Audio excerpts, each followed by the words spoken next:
The first episode of The Last of Us Season 2 starts with a 1-2 punch, immediately showing us the fallout from Joel's decision in the finale of Season 1. We meet the remaining Fireflies whom Abby is leading. After they swear revenge against Joel, we jump 5 years into the future, where we see Joel and Ellie have become full community members in Tommy's commune, which we saw in Season 1. However, they have drifted apart since we saw them last. Ellie refuses to say more than a few words to Joel, while he does anything to reconnect with her.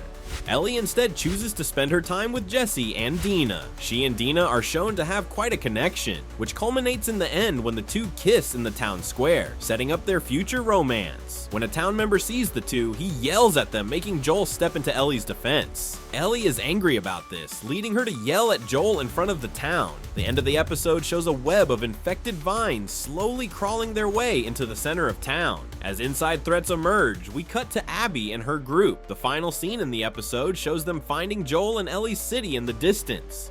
Those familiar with the games know how vital Abby's character is to the story. She is meant to mirror Ellie, who is similar in age and has a similar lust for blood. It is no accident that right after Abby says how slowly she wants to kill Joel, we immediately cut to Ellie nearly breaking the arm of a sparring partner. The comparisons between the two are vital to the rest of this season's story and will likely continue in the coming episodes.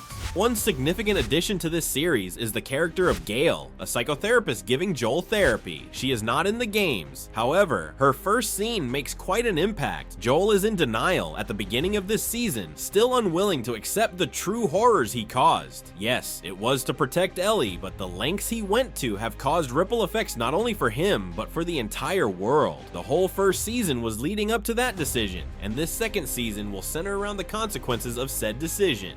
This episode also shows us the new type of infected, Stalkers. Last season, we learned that the longer a person has been infected, the more the infection can mutate. This latest mutation shows a much smarter, more human-like infected, one that can plan an attack, luring the people in for the kill. Just as humanity was starting to get the upper hand, they got this curveball to deal with.